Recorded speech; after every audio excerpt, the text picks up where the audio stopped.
Well, hello, welcome to Critical Weight Theory, and today I am exploring one of the most extraordinary and too often overlooked chapters of the Spanish Civil War, the women who fought on the front lines, and one remarkable fighter whose story embodies both the promise and the tragedy of the revolutionary moment. Her name was Pepita Inglés. And when people picture wars in the 1930s, they often imagine rigid armies made up almost entirely of men. But the opening months of the Spanish Civil War shatter those expectations, actually. Following the military uprising against Spain's elected Republican government in July 1936, workers, trade unions, socialists, communists, and anarchists all rushed to defend the Republic. Among them were thousands of women who refused to remain on the sidelines. One of those women was Pepita Inglés. Contemporary anarchist and journalist Lola Iturbe, I probably didn't pronounce her name correctly, but anyway, she remembered her simply. Pepita was tiny and very lively. It's a brief description, but it captures someone whose physical stature had little to do with her determination. Pepita became one of many women who volunteered to fight fascism, not as nurses alone, but as armed revolutionaries. To understand Pepita's story, we first need to understand the organization that she joined, the legendary Durruti Column. And boy, I messed up the name right off the bat. There's also a band called the Durruti Column, by the way, and this is what that band is named after. So they are actually, the Durruti Column itself is named after the charismatic anarchist leader Buenaventura Durruti. The column became one of the most famous militia formations of the war. Unlike traditional armies, it operated, or at least tried to operate, according to anarchist principles. Officers held far less authority than in conventional militaries. Decisions were often made collectively, and the organization reflected the broader social revolution many participants had hoped would reshape Spain. This atmosphere created opportunities almost unheard of elsewhere. Women were not simply attached to military units, they became members of them. So, for many volunteers, the fight was not just about defeating fascism, it was also about building an entirely new society, one without rigid class divisions or entrenched gender hierarchies. That revolutionary spirit meant women could carry rifles, stand guard, patrol dangerous territory, and fight beside men in ways that would have been unimaginable in most European armies in the 1930s. And Pepita Inglés embraced that opportunity completely. Her service wasn't just symbolic, she actually fought on the front lines in Aragon, sharing the same dangers as her male comrades. During one battle near Pina, her partner was killed, and for many people, such a devastating loss would have marked the end of their participation. Instead, Pepita continued fighting. Her decision reflected the extraordinary commitment shown by many women who believed that the struggle against fascism demanded every sacrifice that they could make. But daily life on the front lines involved much more than combat. The early anarchist militias were often improvised organizations operating with limited supplies and little formal infrastructure. Everyone contributed wherever they were needed. Women frequently served as nurses, treating wounded comrades under direct enemy fire. Medical care was often primitive, with shortages of medicine, bandages, and equipment, forcing volunteers to improvise constantly. And cooking was another essential responsibility. Feeding hundreds of exhausted fighters required gathering scarce food, preparing communal meals, and ensuring supplies reached isolated positions. And yes, there may have been points where some rationing was necessary as well. So, cleaning and sanitation also matter just as much. Has historically killed nearly as many soldiers as bullets, so maintaining camps, washing clothing, and improving hygiene became crucial parts of keeping the militias operational. Yet these women were never confined to this type of support work alone. Not that there would be anything wrong with people, you know, just sticking to that type of work, but people like Pepita Inglés, they did other things as well, of course. When fighting erupted, many picked up rifles and they entered the trenches alongside the men. They stood watch during long nights, endured artillery bombardments, and helped defend Republican positions across Aragon. And their work shifted constantly between combat, medical care, logistics, and just everyday survival. So the boundaries between soldier and support worker were far more fluid than in some conventional armies. And many of these women also viewed themselves as participants in a broader social revolution. Organizations like Mujeres Libres, or Free Women, worked to educate women, promote literacy, encourage economic independence, and dismantle deeply rooted patriarchal traditions. So their goal was not merely to win the war, but to actually change society from the ground up. It was the desire to create a society in which women would never again be treated as second class citizens.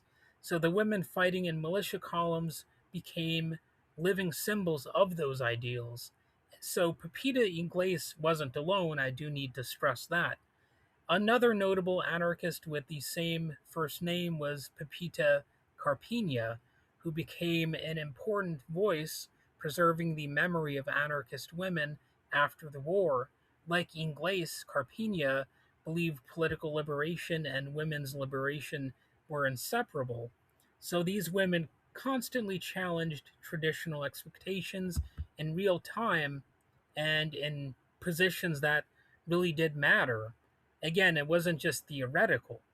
And many male comrades welcomed them, but unfortunately others did not.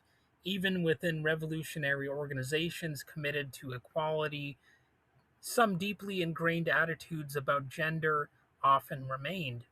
Some questioned whether women belonged in combat, others argued their presence distracted male soldiers or complicated military discipline. You know, those old arguments. And those debates have never fully disappeared, of course, but eventually politics overtook revolutionary idealism in general. So by the middle of 1937, the Republican government increasingly sought to transform the decentralized militias into a more conventional national army. So professional military discipline replaced many of the anarchic egalitarian practices. And as this militarization advanced, women were gradually removed from combat roles, and there was a shift to a regular army. Militarization meant that unifying the armed factions into the popular army of the Republic started to take more priority, and there was more conventional discipline, eradicating the democratic elected officer systems used by anarchists had occurred under this new approach, well, this new old approach, you might say. And of course, with centralization, there came shifting more control from local unions to the central state, which is, of course, not something that the anarchic uh, idealist would have wanted.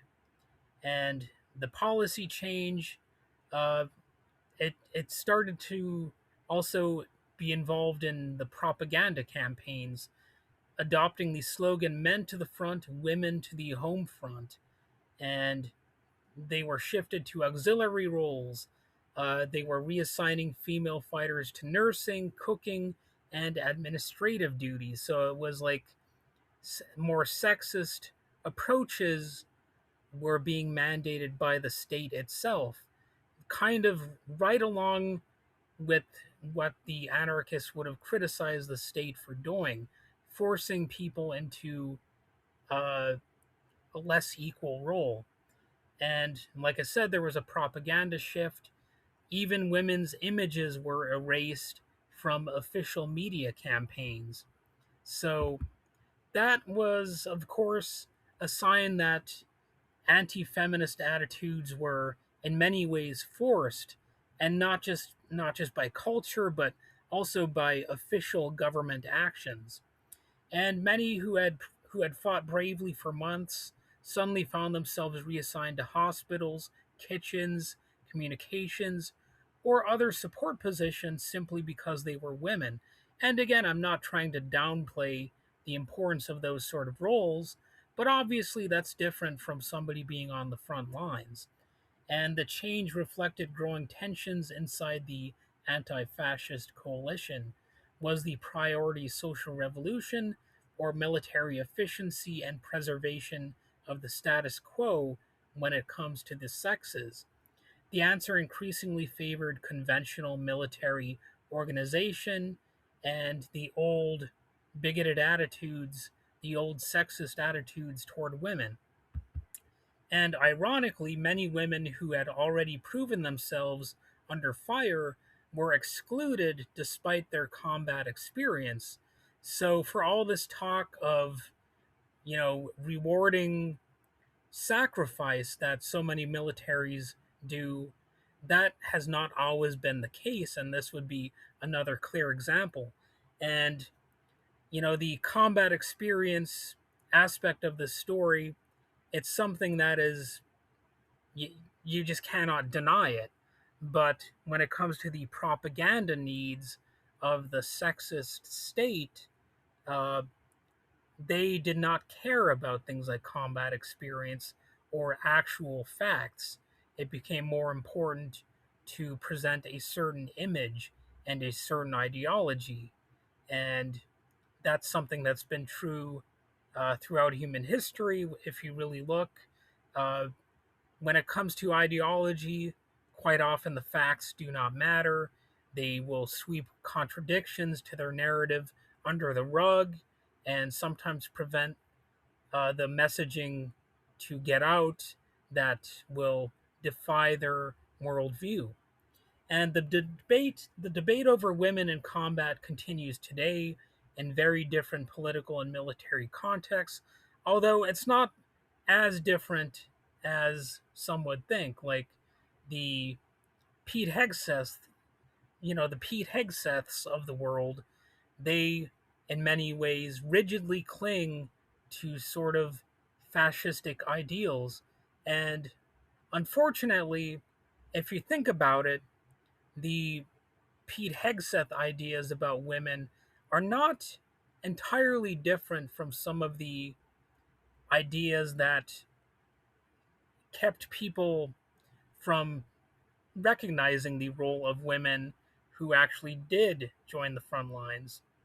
So the questions about gender and military effectiveness remain subjects of ongoing discussion rather than settled history because the narrative is simply too great for some people to have any contradictions.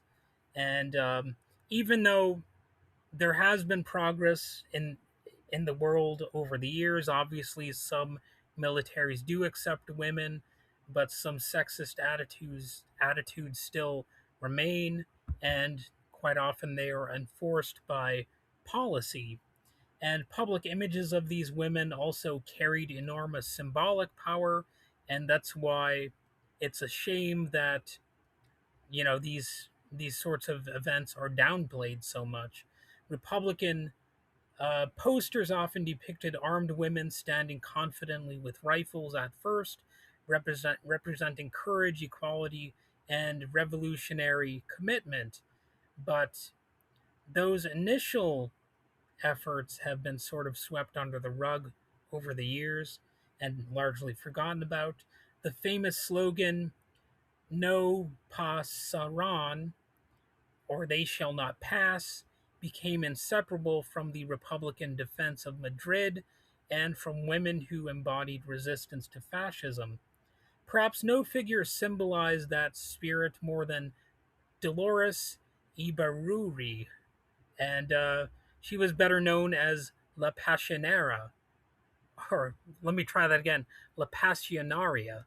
And although she wasn't a frontline militia fighter, her speeches inspired countless volunteers, including many women who answered the call to defend the Republic. Dolores also, interestingly, had an asteroid named after her. So it wasn't just people fighting on the front line, these women fighting on the front lines who were important. There were also important propagandists as well, the people who had the messaging involved in these conflicts. And propaganda celebrated female fighters as icons of the revolution. Reality, however, was considerably more complicated, as I've already noted. The same movement that encouraged women to take up arms often struggled to fully accept them as equals once military structures became more centralized, and Pepita Inglés' story captures both sides of that contradiction. She demonstrated extraordinary bravery, fought on the front lines, endured some personal loss of significance, and remained committed to the anti fascist cause even after tragedy had struck her own life. Yet, like thousands of other women who fought during the Spanish Civil War, her contributions were gradually overshadowed as history focused primarily on male commanders and battlefield strategy. Today, historians continue recovering these largely forgotten stories, not to romanticize war, but to recognize that the struggle against fascism was carried by people from every background, including women who challenged both political tyranny and deeply rooted social conventions. Pepita Inglés reminds us that revolutions are fought not only over territory or governments, but over ideas about who belongs, who leads, and who gets remembered. So her story and the stories of women in the Durruti Column and the Durruti Column in general deserve to stand alongside the better known figures of the Spanish Civil War, because without them, our understanding of that conflict remains incomplete. Well, that's about all I have to say about this for now. I might do a follow up, like a part two of this topic. Thanks for listening.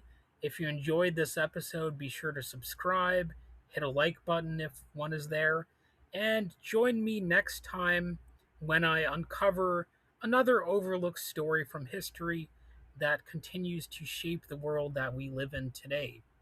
All right, have a good one.